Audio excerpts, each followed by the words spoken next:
Assalamualaikum warahmatullahi wabarakatuh. Teman-teman Peta Kaya, senang sekali rasanya bisa berjumpa kembali di channel ini. Semoga kalian semua dalam keadaan sehat, bahagia, dan selalu diberkahi rezeki yang melimpah. Terima kasih sudah setia mendukung channel ini. Karena dukungan kalian, kami bisa terus berbagi ilmu dan inspirasi untuk mencapai kebebasan finansial. Bayangkan, channel ini seperti kompas di tengah samudera luas. Saat kalian butuh arah, ingatlah untuk kembali ke Peta Kaya. Karena di sini setiap perjalanan menuju kebebasan finansial selalu dimulai dengan satu langkah yang tepat. Jangan lupa untuk bantu channel ini berkembang lebih besar lagi. Kalian bisa like, komen, dan share video ini. Dan buat yang pertama kali mampir, langsung saja subscribe dan tekan loncengnya biar nggak ketinggalan konten-konten menarik seputar Peta Kaya yang akan datang.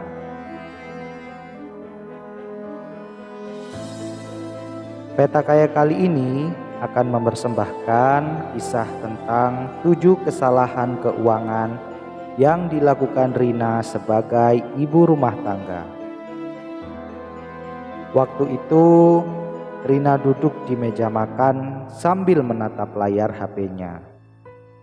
Ada notifikasi dari bank yang baru masuk. Lagi-lagi saldonya nyaris habis.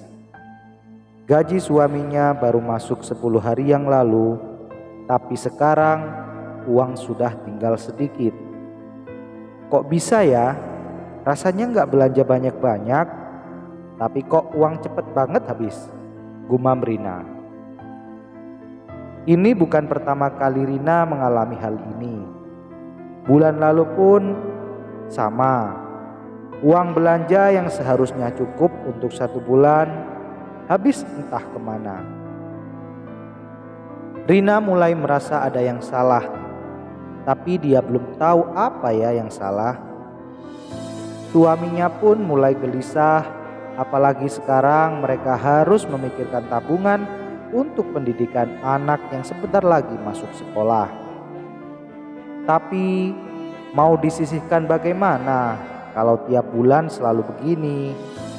Rina pun mulai melihat kembali pengeluarannya selama ini dan menyadari ada 7 kesalahan yang sering dia lakukan tanpa sadar.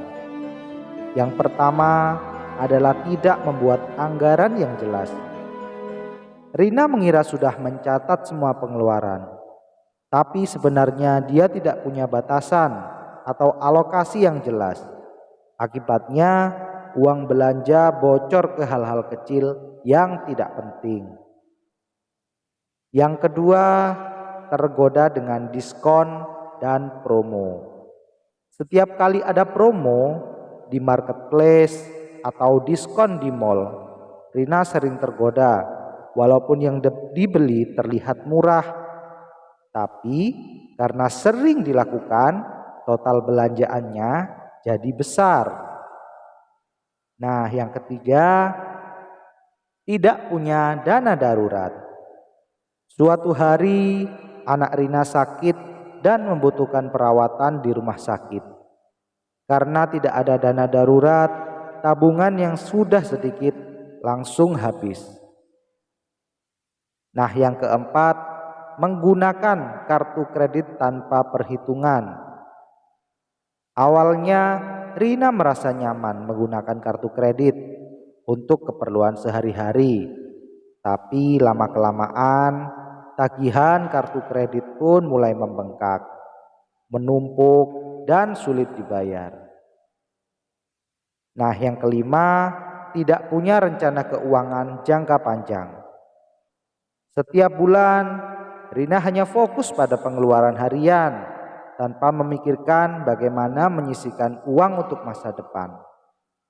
Seperti biaya pendidikan anak atau tabungan pensiun. Yang keenam, menunda investasi. Rina berpikir menabung sudah cukup. Tapi ketika dihitung-hitung, uang di tabungan tidak bertambah banyak karena kenaikan biaya hidup dan inflasi. Menabung sebenarnya nggak cukup ya teman-teman. Nah, yang paling ketujuh, ini paling sering dilakukan adalah mengikuti gaya hidup orang lain. Teman-teman Rina suka nongkrong di kafe, update barang-barang baru di medsos. Rina pun sering ikut-ikutan. Walaupun sebenarnya itu membuatnya semakin sulit mengelola uang. Nah, di sini Rina mulai berpikir, oh, ini dia yang salah. Kalau terus begini, bagaimana bisa aku menyiapkan masa depan keluarga? Nah, beberapa orang pun pasti pernah di posisi Rina.